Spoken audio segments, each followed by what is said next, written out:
recording the webinar and I'll into questions to my colleague. So as I said, this is the third in our series of webinars on fire prevention plans.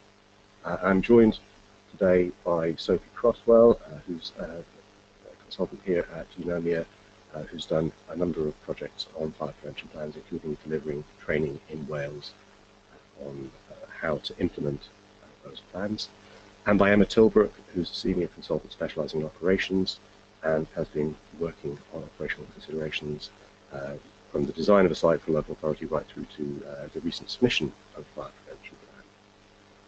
And perhaps we should start today, Emma and Sophie, just by thinking about some of the operational considerations. So we spoke last time about how the fire service reacts to in the event of a fire. But what about the operator's perspective, Emma? What might it be reasonable to ask staff to be doing in the event of a fire? What should a fire prevention plan cover as far as staff action is concerned? I think, well, firstly, within your fire prevention plan, you need to consider the firefighting strategy you want to adopt on the site. So really thinking about whether you're going to train your staff over and above minimum life safety standards. So potentially they could work with the fire service to help fight a fire. So the way you do this is actually purely up to you as an operator.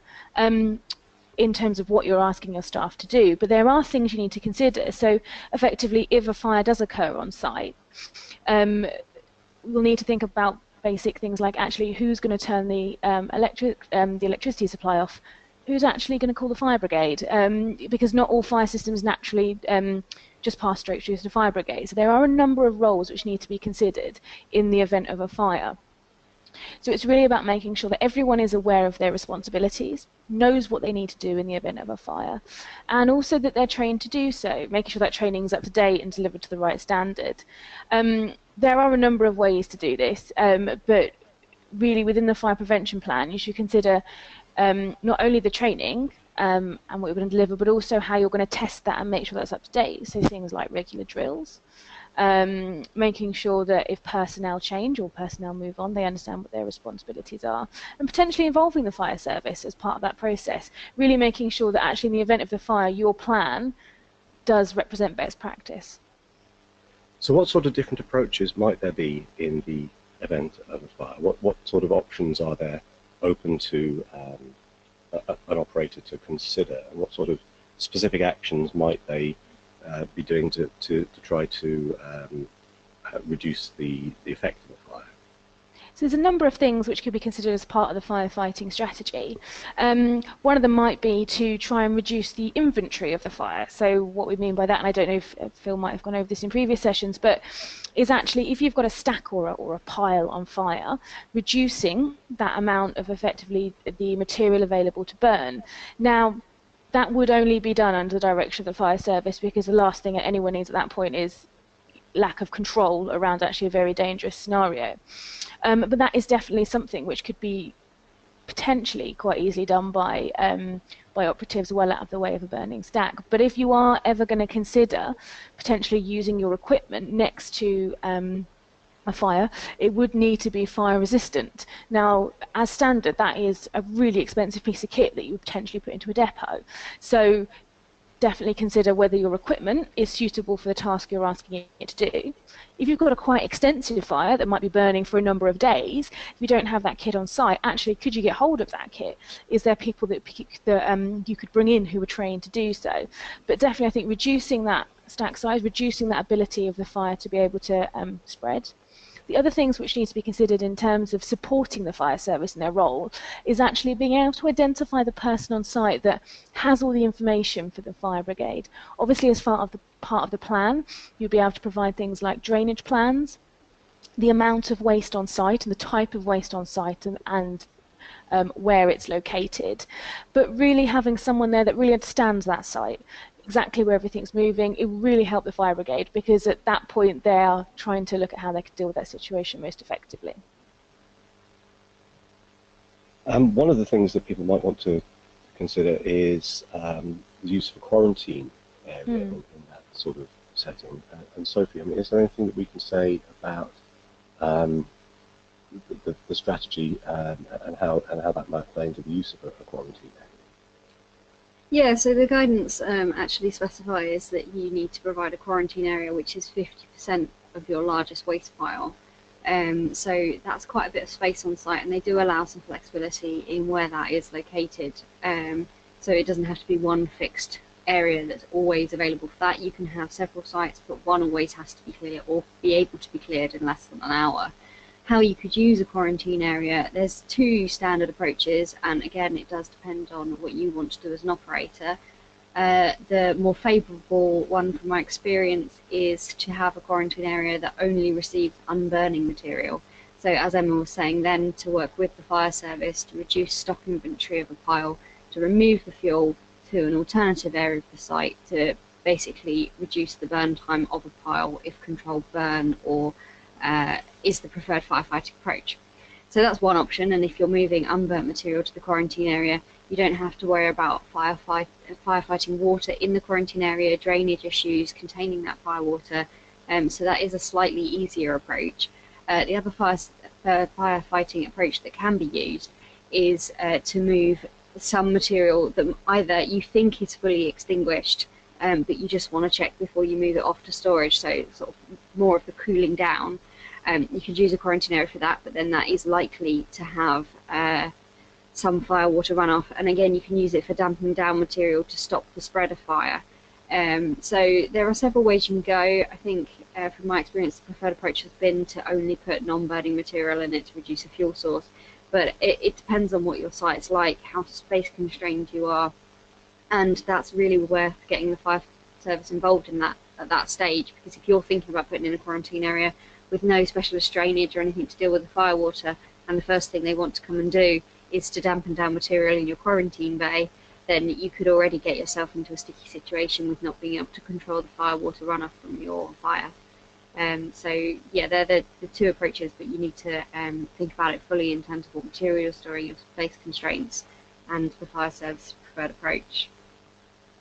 Sure, but I guess it is really important to emphasise that all of these actions should be undertaken under the supervision of the fire service, and that it's not certainly not recommended for staff to be standing in as firefighters. It's about understanding what they're supposed to do in the event of a fire to try and minimise its impacts whilst keeping safe. Yeah, it's also to make sure that they mobilise effectively as soon as the fire happens. So it's reducing that lag and the slight confusion about what do you do if a fire happens. It's you're drilled, your staff are prepared, everybody knows what their role is, and it just helps to reduce the spread and hopefully mitigate against the impacts of a fire. So perhaps we could talk just a little bit about training and how that might best be undertaken. Emma, you were talking a little bit about the value there can be in having a drill, not just a desktop or a classroom exercise on implementing your fire prevention plan. Can you say anything about how that's worked in practice, or your experience of looking at that idea of drilling staff? I mean, something we're looking at as part of an authority I'm working with is we've actually worked really closely with the fire service in the development of our fire prevention plan and also our accompanying fire strategy.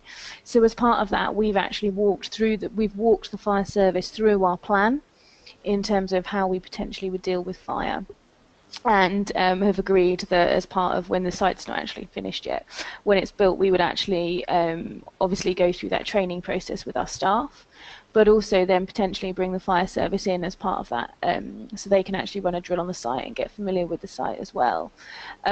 We've got a lot of staff on our site where English is not their first language, and also English is probably, in quite technical terms, sometimes more difficult for staff to understand. So what we've actually been doing is working with the provider to look at potentially delivering training in a slightly different way, using supervisors who likely speak the language of the majority of the staff, to actually make sure that we're not just delivering the training off a sheet of paper and ticking a box, that actually it's being maintained and embedded within the workforce. So definitely, I think working with the fire service and also making sure that the training itself and then effectively being able to run a successful drill is actually embedded with the staff. Yeah, I think that there's a lot to be said. I think for all parties to have the practical experience of running through the process rather than just having it written down and understanding what it means in theory. I guess that practical experience helps to expose where there are any potential shortcomings in your plan. We are aware of a lot of operators coming to consultants to ask for help in this. We are really keen that they have ownership of the document. The FPP has the potential to be written and left to its own devices on a shelf, and the organisation that are running the site don't have buy-in. It's actually really important when you're writing an FPP that it works for you and that it's not an off-the-shelf product, that you don't necessarily understand everything that's in it, and it's not how you'd operate.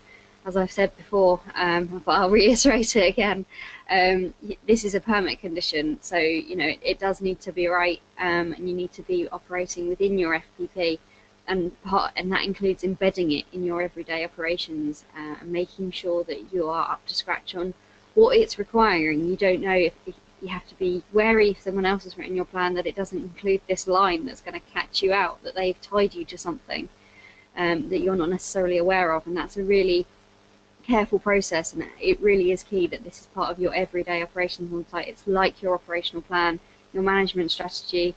It's going up there, slotting into the top management, but filtering down to all staff on site, and this new requirement in the fire prevention plan. So it's a really critical operational document, not just a theoretical one. Yeah, completely. Absolutely. And just to extend on what Sophie's saying, as part of one of the recent projects we've worked on with the local authority, we've actually sat down through the whole process of kind of developing the fire strategy and the fire prevention plan, and had operational challenges, not only with the kind of high-level management team. We've had supervisors in as part of that session. You really understand the kind of nitty-gritty of what goes on, and they were challenging every decision we'd made. Also, I think it's really important to understand that some of the requirements and some of the things that would potentially go into fire prevention plan may not always operationally make a massive amount of sense to somebody on the ground. So we definitely had long discussions in our sessions around the quarantine area, and the first thing the supervisor wanted to do was fill it with stacks of wheelie bins because he thought it would be a great storage area, which from an operational point of view you could kind of understand, but actually we used that process to enable the team to really understand not only what is required, but how that site is operating, and that's enabled them to build the requirements of the fire prevention plan right through their operational management procedures. So that was absolutely key. It gave them that opportunity to challenge, to say, that's not going to work, I can't turn a vehicle around there, I can't park there, that won't work for me operationally. And actually we altered and changed the plan as a result of what they were saying. So it was really actually a collaborative approach, much more so I think than what they were expecting as part of that process. I think that is really critical.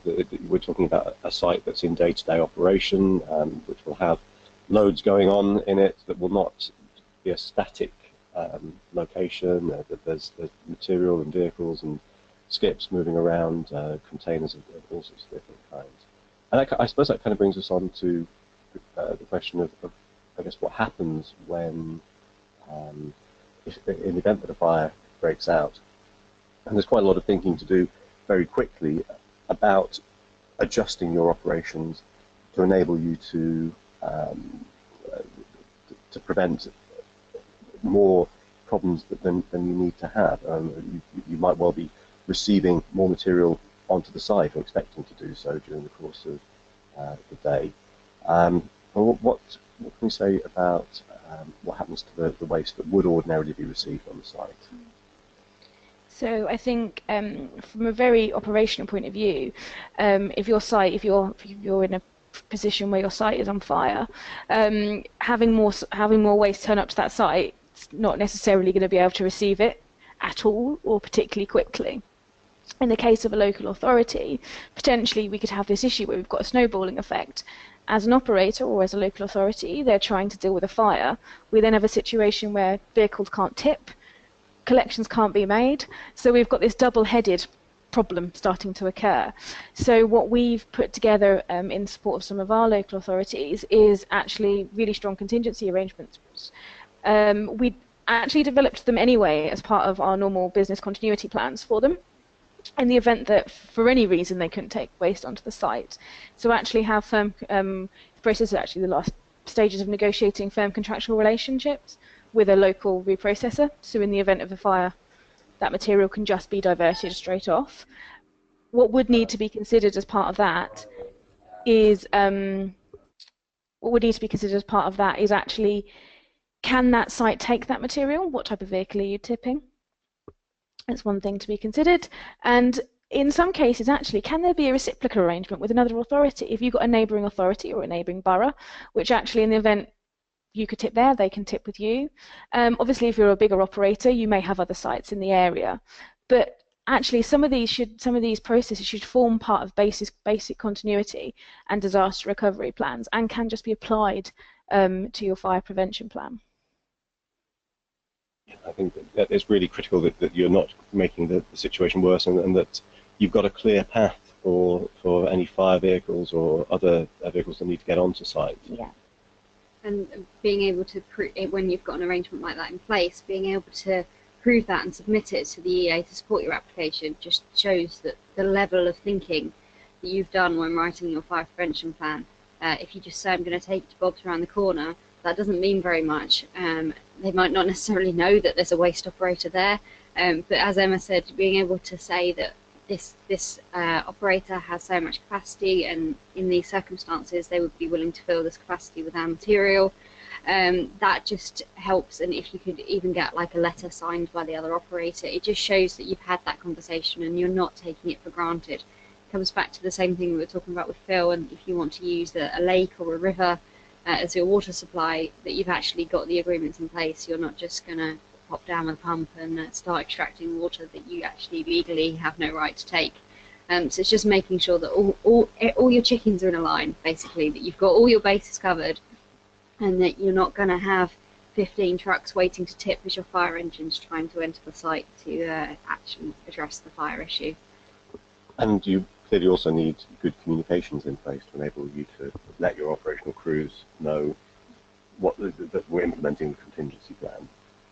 Yeah, completely. If you've got a whole load of staff and they don't know, they're still going to turn up. So you need to make sure that the channels are in place and the message gets out effectively. Also, not to impact on your collections. If you've got all your staff coming in, you're having to redirect them out. That has a knock-on effect on your round efficiency.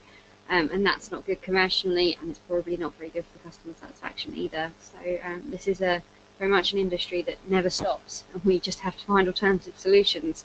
And the guidance here is just prompting you to get those solutions in place up front.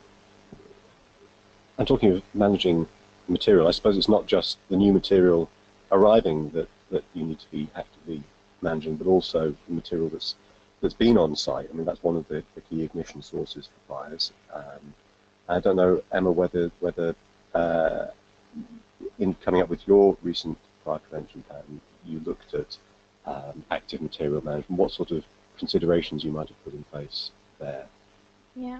So for the site we were looking at, we were very clear that although the guidance says about material monitoring after 3 months, that actually for us we wanted to monitor it much more rigorously than that. So we developed the waste acceptance process, so that's all in place, but actually looking at how we can check the temperatures of stacks on a daily basis, and actually recording that. But thinking much more about, okay, so we've checked a stack, it's a little bit concerning. What do we do next? Because actually just breaking a stack open or breaking a bale open, what you're doing is you're potentially adding oxygen to something that's already warm, which is just acting as a fuel source. So actually putting the processes in place for the ops team of what to do in the event of, which I think was a really key bit to us. So it's not just the process of checking and monitoring, it's what to do when something isn't right, which is actually probably the part of the process that can potentially fall down and cause more issues. Just really thinking about daily checks, pile turning, knowing trigger temperatures for different materials. So it's really making sure the team on the ground understand what needs to be done, and keeping full and proper records. And that's not only from the case of if something does actually go wrong, but also to demonstrate compliance with our operational management plan. Yes, and in your what sort of processes would you have in place for when if temperatures are higher than expected? Yeah, so temperatures were higher expected, depending on the material and how much higher expected they were. It's a managed it's a managed procedure of removing so if it was barely in the middle of this pile, removing as much material as was safe to do so from the front of the pile. So effectively, if a fire did ignite, you're reducing the fuel source, and then carefully exposing that hotspot, but actually having firefighting equipment on standby, so things like extinguishers, hoses and things, just to make sure that we're not exposing our staff to any immediate risks. In the event that hotspot was felt too dangerous and too hot, it would actually be alerting the fire service if the team felt that was needed, or activating the fire suppression system. There's a number of different ways they can deal with it. As part of one of the plans we've looked at recently, in the case of if you're really unsure, the deluge system which is being planned in is zonal. Flip that zone on, effectively douse the material that way. So that it's dependent on the material, dependent on the operational management system in place. There's a number of ways we can deal with it. And Sophie, in looking at the guidance, are there hints or tips there, or rules regarding trigger temperatures or sampling, or factors that need to be taken into account when you set those levels for a particular site? No, this is an area where the guidance is a little bit vague. So it does say that you have to have your monitoring procedures in place, and you have to know what your trigger temperatures are and how much you're monitoring. I think 10% is of material is their recommended amount. But that leaves a lot for interpretation, because you can stick a probe into your pile and get a fine temperature. You can stick it in a meter away and it can spike. So it's always going to be a bit iffy when you're talking about sampling some of your material, unless you've got some infrared system in place, which is obviously going to manage the hotspots within your shed. That's going to tell you much more clearly where your hotspots are, but equally that's a really expensive bit of kit to buy in. So you need to just be aware. One of the biggest things to think about when you're setting your strategy for monitoring your piles and temperature and turning is how long it's on site. What conditions is it coming in at? So is it a particularly hot day when you need to be observant for hot loads coming in if your material has been stored in an RCV for a while? You know, are you thinking about having a specific material which has a lower ignition source? It's a hot day. Thinking about that, has the material been wet and drying out, so you're more likely to have self-combustion. So I think the plan requires you to set out what your trigger temperatures and testing regime are going to be. But I think as an operator, you don't want to tie yourself to your fire prevention plan. So while you might put in a basic standard of what you're going to do, if you have certain situations where you know it's a higher risk, or you identify these within your plan separately, that you test more rigorously or more frequently to make sure that you're ultimately reducing your fire risk. You don't want a fire on site, so it's just making sure that you're aware of the situations, such as material drying out or being particularly hot for some unknown reason. Then you know what additional action to take to try and mitigate your risk in terms of how much you're testing, and the temperatures you're testing for will obviously depend on your material stream on site.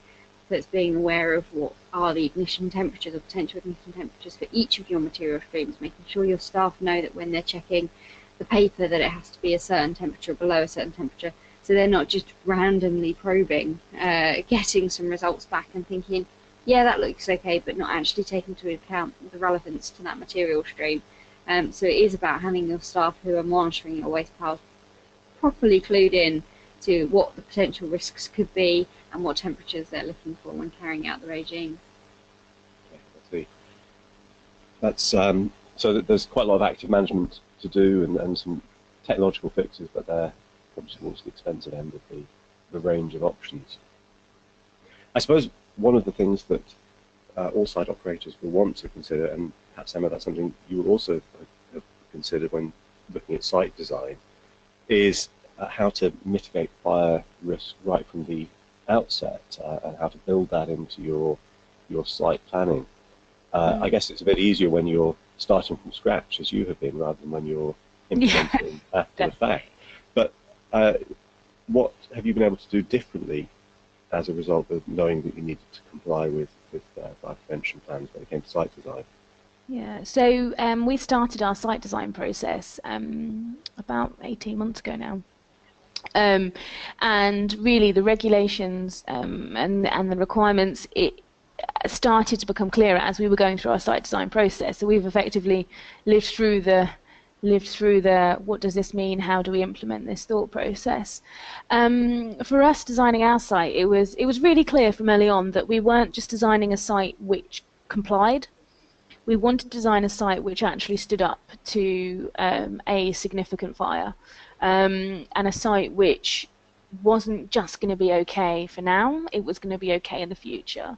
So all of the calculations around the material on site were projected forward. So the site's actually been designed to be future-proofed in terms of quantity of material coming into that site, and also because it's for a local authority, they're potentially looking at a commercial waste service as well, so how that all plays in. And because it is a local authority, they were really aware that if there was a catastrophic event on site, they wouldn't be able to easily access the capital to be able to rebuild that site quickly. So actually the impact for them was massive. So what they wanted to do was build enough business resilience into the design that they could continue to operate. And actually the idea around the whole design is that the event never became catastrophic. It was controlled at a much smaller point, so that in terms of business continuity, to some extent, even in the event of a fire, the site could continue to operate. So thinking and taking all of that thought process on board, we actually found ourselves kind of battling with some of the engineering elements to this and really understanding what system works best. You know, do we want a deluge system? Do we want a sprinkler system? Do we want a misting system? And there's all this stuff on the market. And it's pretty expert, and there's a lot of expertise in this area. So we actually decided as a team to engage a fire engineer to actually make sure that what we were suggesting as a technical solution, and the technical solution that was being built, actually worked in the space we were working. And through that process kind of learnt a lot about, actually, due to the way our shed works, certain systems wouldn't be as effective as others. Also trying to understand the kind of certifications and the levels each of these systems met. So we've been through this actually quite an extensive process of where we started and where we've ended up in terms of our suppression systems. And we were always really aware that actually this needed to be right the first time, because we couldn't retrofit, it would be far too expensive. We couldn't really add any more on. This includes things like having to apply for planning permission to build water tanks near the site to be able to hold the amount of water required for a deluge system, let alone contain that water afterwards to be pumped away. So all of that has been built into the planning, to the actual depot plan. And I'd be lying if I said that's been cheap. It has been an expensive process, and what the design actually looks like at the end is it's been fairly expensive for the authority. But I think from the joint team that we've put together, which includes the property team, the ops team, us as Eunomia, the engineers, the contractor actually commissioned to build the site, the M&E contractor, we've all sat around as one massive team looking at this problem. How do we solve it? And I think something that we found is, and because designing it from scratch, that the moment you changed, we'll put a slightly different way the suppression, we had to go back to the structural engineer and check that worked on the rest of the design. So it's a really intricate process that I think the thing what we've learned from it is definitely future-proofing, but B, getting the right people around the table to come up with these systems, and to actually really think about the knock-on effects to each person in the chain has been absolutely vital to getting a design which we feel is there and potentially actually quite different and quite innovative in the way it looks at this problem. And it's a design that meets the requirements that that authority has because of its particular outlook on risk and its understanding of what it needs from and it's definite more in the risk-averse category. And obviously there is an insurance element to that as well, which we're working through at the minute. But yeah, we've definitely gone for the how can we develop a solution which actually, in the event of a fire, has minimal effect on business. Yeah, and it's also Emma sort of touched on it then, but the world of suppression and detection systems is one that I'm definitely still getting to grips with. It's a pretty baffling world, and they all like to provide the technical evidence, but very few of them can provide the evidence for your precise scenario. Yeah. And in the project Emma was referring to, involving the fire specialist helped to bridge that gap. That was a recognising that we needed to understand really how the fire was going to work, and that was especially relevant due to the risk-averse nature of the authority. But quite often this is one of those sectors where you come across a sales pitch, and actually breaking through that, because everybody wants to sell you their system, and the more expensive it is, the more pushy they get. And it's really hard, and that's definitely going to be a challenge for operators to work out the balance between what they're being upsold effectively and what they need to meet their requirements. Obviously this will help in time as we evolve and learn about FPP. I hope best practice will evolve out of this, and then the EA will be able to offer some more sound guidance on what sort of systems they're accepting. But at the moment that is a very iterative process, and getting all the right people involved and talking to each other is a key element. But also battling, you're going to have to be slightly prepared to battle through all that sales pitch that they will be selling. And the project Emma's working on, the first system we looked at is not the system that was used. We were almost led along a garden path by an operator, and there definitely needs to be caution when you're thinking about your fire suppression systems, especially the amount of money that's involved. And I think as well what really helped us as part of that project is engaging with the fire service. So once we had the fire engineer on board, they could talk to the fire service in a way, in kind of their own language, I suppose, and actually that really helped. We've had massive amounts of engagement with the fire service, having our engineer on board and really being able to discuss that effectively the physics of how fire works was absolutely key, because what we've managed to get is a fire service going, as a system, that should work. Yeah, we agree. That they're not going to endorse it, but we've had positive discussions with them, and we've been able to evidence that as part of our fire prevention plan submission, which is obviously going to add kudos to the solution. I think that's certainly valuable to have that degree of understanding between the fire service and the project team there. That's certainly really useful. I just want to remind listeners that you are very welcome to submit any questions that you might have. Please just use the question box on GoToWebinar, and we'll put those to our panel. But perhaps we can talk a little bit about, after you've gone through all this process of designing your fire prevention plan and looking at how your site operates and really trying to grapple with the operational implications of a fire prevention plan. How would you go about looking to maintain and embed that plan so that it becomes part of day-to-day life rather than something that's written once and then forgotten about? Emma, is that something that you've been thinking about with your authority? A lot. Yeah, I've been thinking about it a lot.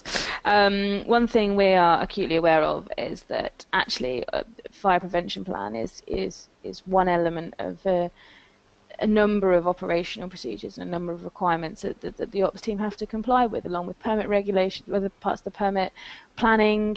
It's the extent to which there's requirements put on the operator is actually pretty extensive. The other thing that's definitely coming across for us is that all this wonderful fandangled suppression system that's been put in needs to be maintained. It needs to be managed, as it's not going to work when it needs to. So what the approach we've taken is the fire prevention plan sits on its own, absolutely, but actually we've taken the elements of that which are really operational and built them into our operational procedures and our operational management plans. So in the same way we've built in certain elements around cleaning around the baler and the salt lines and all of that, we've built in the effectively the management and of the fire suppression system as well. So that's one element of it. The other element I said before is about training. So a big part of our operational management plan is actually what we do and how we do it and when we do it. So we've definitely been having a lot of thought into what happens when with a fire, happens with a fire. Also, whose responsibility things are. So for different people on site will have different responsibilities, both in managing, maintaining that site and operating that site, but also in the event of any sort of fire or disaster. So we're actually taking it and fully embedding it in all of our processes and procedures in exactly the same way you would do with any other requirement. And once it's in place, I mean, you get your first tranche of staff trained, and then of course in many situations you've got staff turnover, or you have different people on site on different days, or there are different situations inside operating hours and outside operating hours. Yeah. What sort of steps have you taken to make sure that there's understanding amongst all those different teams who might need to take action? Yeah, so I think what we've done is it comes back to kind of responsibilities and who is responsible for what. So, for instance, turnover of office staff. The office staff potentially have different responsibilities to those working in the actual processing area themselves. So, in terms of breaking down a full training strategy, this isn't just about delivering half an hour's training one morning. It's actually we're in the process of developing nearly there a full training plan for this site, which includes induction training and refresher training, and identifying who needs what in terms of A, their capability, and B, their role on site, and then also looking at how often it needs to be refreshed, what elements of it need to be refreshed. And one of the things we are looking at, and we've definitely done in other projects, is thought about how kind of monthly toolbox talk type trainings could work as well. So what's been really clear is when you've got an operator just starting with a new site, there's lots to think about. They've got to think about how the vehicles are moving, how they're going to get material off the site, how they're going to deal with this massive piece of kit, the suppression system. It's so much to think about that actually some of the detail inherently is going to, the best training in the world is going to get lost. So actually, what can we do on a monthly basis to actually refresh different parts of that training to make sure that everyone is really clear on this bit? We'll move on to the next bit, just to really, I suppose, embed the wider training and make sure that there is no opportunity for anyone to forget what they do. The other thing that we've looked at in terms of roles and responsibilities is about having cover, so that there's always a lead person on site in terms of what to do in a fire. So it's really about roles and responsibilities for us, and also about how we get that training working and how we can continually embed that. And Sophie, is the guidance clear on training requirements, or is that something that's left a bit more to the discretion of operators? It's in there. The training and maintaining is, I believe it's the last section of the FPP, and it's almost more of a subtle hint, but it is a key element. The knowing that your staff are up to date, and knowing that your plan is being regularly reviewed and is fit for purpose, is included in the guidance, and you probably need to think about it more than the guidance suggests that you do. I think it's a bit of a throwaway remark in the guidance, but actually when you're thinking about making sure everyone's knowing what they're doing, it carries a little bit more weight. And again, if you offer more information around that and can provide more information in your submission, it shows that you've thought about it. It's quite easy to write a short, concise fire prevention plan that doesn't really explain anything. And I think the initial response from the EA is, I don't understand what's going on. When you're writing a comprehensive one, it sometimes feels a bit like overkill. but it is making sure that you as well as you're not just convincing the EA, you're convincing yourself that you are happy and you know what you're going to do in a fire.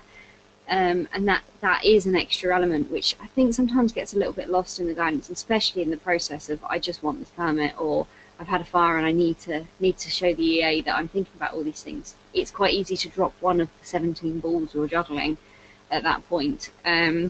So yeah, maintaining it is important, but the training element is key to making sure you're a slick operation when it comes to a fire on site.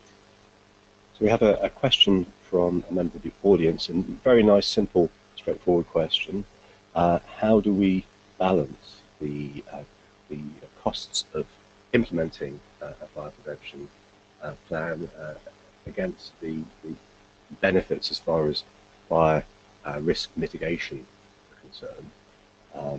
Clearly that sort of encompasses all the issues we've been discussing here. Emma, clearly that's something you've been thinking about with your definitely been thinking about, yeah.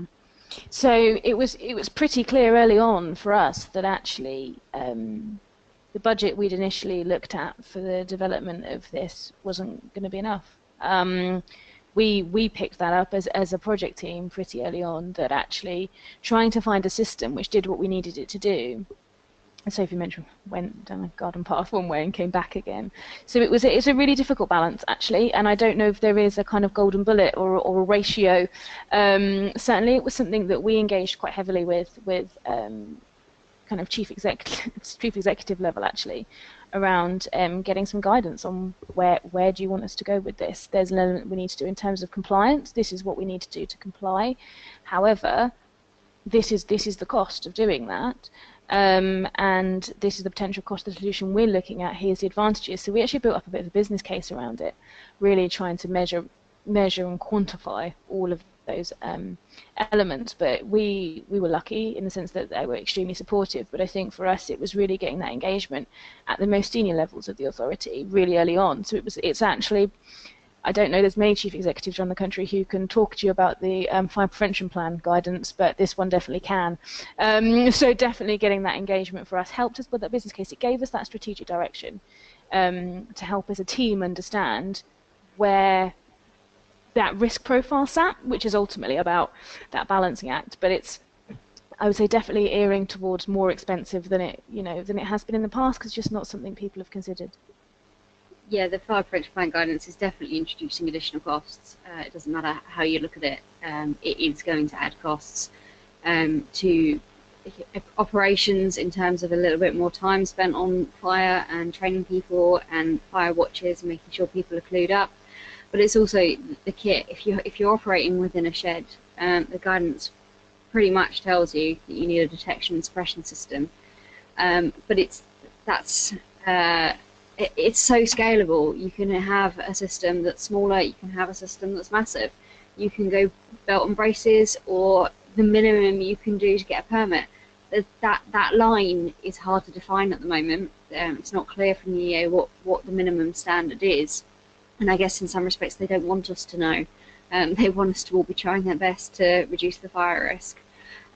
But when you're thinking about it, it will depend on your situation. If you're a local authority that is dependent on that one shed, or you're a small-scale operator and you have only got one building, your perspective on what sort of kit you want to implement is going to be very different to a large operator that has 3 or 4 sites within a sensible distance. If one site goes down, they've almost, I'm not saying they want their sheds to burn down by any stretch, but you've got more flex within your business, and that will determine your level of risk, and ultimately that will inform your strategy. But if there is no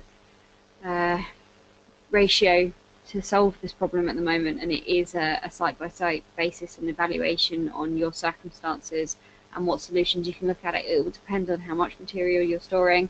And there may be things that you can change, like you might change your operational procedure slightly to shift your material out quicker, which means you're storing less on site, brings down your waste pile sizes, ultimately reduces your water requirements. And when you start to look at smaller piles, although initially it can seem unfinancially viable, it could actually be the only way of getting a building with a system in place that you can afford.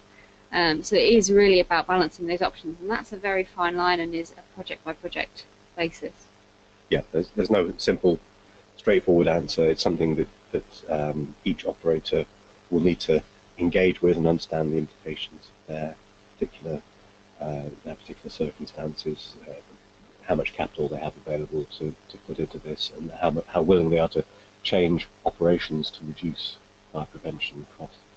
But another question, which is about the best sources of guidance that are available, and asking whether the guidance on the government website is the best that's currently out there. It's the only guidance that we can swear by in terms of getting a permit application in. In terms of it actually being guidance, its value is pretty limited. But in terms of what you can rely upon, that's also fairly limited, because we don't know where the EA stands on everything yet. I understand that the new WISH guidance is due out soon, perhaps as early as next week, and that will offer us some alternative guidance. I'm not sure that it's all going to be good news in terms of pile sizes, but that equally the EA are not using that guidance. So if the pile size in the WISH guidance come out and say that your pile size has to be smaller or your separation distance has to be greater, at the moment the agency aren't taking that on board. It's still the guidance requirement. So there may be nuggets of usefulness that you can take on board from the new WISH guidance that's due out. But at the moment we're fairly limited. There are documents available on fire suppression systems, but it's hard to split out how much of that is sales speak.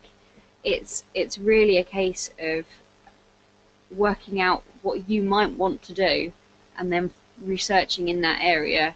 I can't point you to a single brilliant source, but obviously the EA guidance is the best place to start. They are the requirements you're going to have to meet, but it's not actually useful necessarily in telling you what you need to do.